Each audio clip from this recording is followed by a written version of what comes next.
Hello guys, നമ്മൾക്ക് ഇന്നൊരു പപ്പായയും പരിപ്പും കൊണ്ടൊരു കറി വെക്കാം. അതിനായി ഞാൻ നമ്മുടെ നാടൻ പപ്പായയുടെ ഒരു പീസ് എടുത്തിട്ടുണ്ട്. അത് ചെറിയ പീസുകളായിട്ട് കഷ്ണിക്കുക.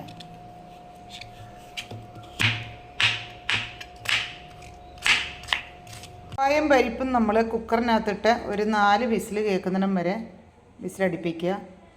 1 ടീസ്പൂൺ മുളക് പൊടി, 1 ടീസ്പൂൺ മഞ്ഞൾപ്പൊടിയും കൂടി ഇടുക.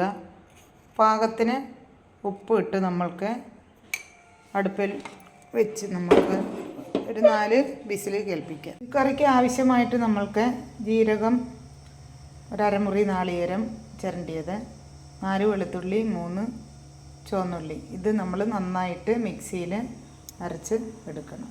ഓരോ സുഹൃത്തുക്കളെ, നമ്മൾ അരച്ച് വെച്ചിരിക്കുന്ന കൂട്ട് നമ്മളുടെ പരിപ്പും പപ്പായയിലേക്ക് നമ്മൾ ഒഴിക്കുകയാണ്.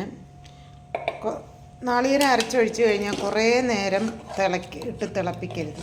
അപ്പോൾ അതിൻ്റെ പോഷക ഗുണങ്ങൾ നഷ്ടപ്പെടുന്നതാണ്. പരിപ്പിൻ്റെ ഗുണങ്ങളെക്കുറിച്ച് നമുക്കറിയണമെങ്കിൽ പരിപ്പ് ഏറ്റവും നല്ലൊരു ഹെൽത്തി സൂപ്പർ ഫുഡാണ്. പഠിക്കുന്ന കുട്ടികൾക്കൊക്കെ അവരുടെ ബുദ്ധിപരമായ കാര്യങ്ങൾക്കും കോൺസ്റ്റിപ്പേഷനും ഒക്കെ വേണ്ടിയിട്ട് ഇത് പരിപ്പ് നമുക്ക് ഉപയോഗിക്കാം. പരിപ്പ് പല രീതിയിലും കുട്ടികൾക്ക് നമുക്ക് ഉണ്ടാക്കി കൊടുക്കാം. അത് കിച്ചടിയായിട്ട് ഉണ്ടാക്കി കൊടുക്കാം, ചമ്മന്തിയായിട്ട് ഉണ്ടാക്കി കൊടുക്കാം, ഇതേപോലെ തന്നെ നമുക്ക് കറിയായിട്ടും ഉണ്ടാക്കി കൊടുക്കാം. കൂടാതെ തന്നെ നമ്മുടെ വൈറ്റമിന് ഏറ്റവും അടങ്ങിയുള്ളൊരു പച്ചക്കറിയാണ് നമ്മളുടെ പപ്പായ, അല്ലെങ്കിൽ ഓമയ്ക്കായ എന്ന് പറയും. നമ്മുടെ നാട്ടിൽ തന്നെ സുലഭമായി കിട്ടുന്നതാണ്. അധിക ചിലവുകളൊന്നും ഇല്ലാണ്ട് സിമ്പിളായിട്ട് നമുക്ക് ഉണ്ടാക്കി കൊടുക്കാവുന്നതാണ്.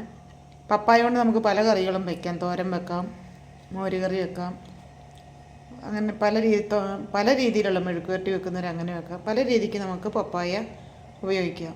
അതിന് ശേഷം നമ്മൾ കടുക് വറുത്ത് നമ്മുടെ കറി താളിക്കുകയാണ്. കടുക് പൊട്ടിച്ചാൽ തന്നെ നമുക്ക് കറിയുടെ നല്ലൊരു ടേസ്റ്റാണ്. ഞാൻ ഇരുമ്പ് ചീനച്ചട്ടിയിലാണ് കേട്ടോ കടുക് പൊട്ടിക്കുന്നത്. നമുക്ക് ഇരുമ്പ് ചീനച്ചട്ടിയൊക്കെ ആകുമ്പോൾ ഇതിനകത്ത് അയൺ കണ്ടൻറ്റ് ഇരുമ്പിനകത്ത് കൂടുതലാണല്ലോ. അതുകൊണ്ട് എല്ലാവരും ഉപയോഗിക്കുമ്പോൾ നമ്മളുടെ ഇതേപോലുള്ള ഇരുമ്പ് ചീനച്ചട്ടിയൊക്കെ ഉപയോഗിക്കാൻ നോക്കുക. അപ്പോൾ ഇന്ന് പെട്ടെന്ന് വെച്ച കാരണം കുക്കറിനകത്ത് വെച്ചത്, ഞാൻ ചട്ടിയിലാണ് ഇത് വയ്ക്കാറ്. അപ്പം നമ്മളുടെ സിമ്പിളായിട്ടുള്ള ഒരു സ്വാദിഷ്ടമായ ഒരു പരിപ്പ് വിത്ത് പപ്പായ കറിയാണ്. എല്ലാവരും ഒന്ന് ട്രൈ ചെയ്ത് നോക്കണം.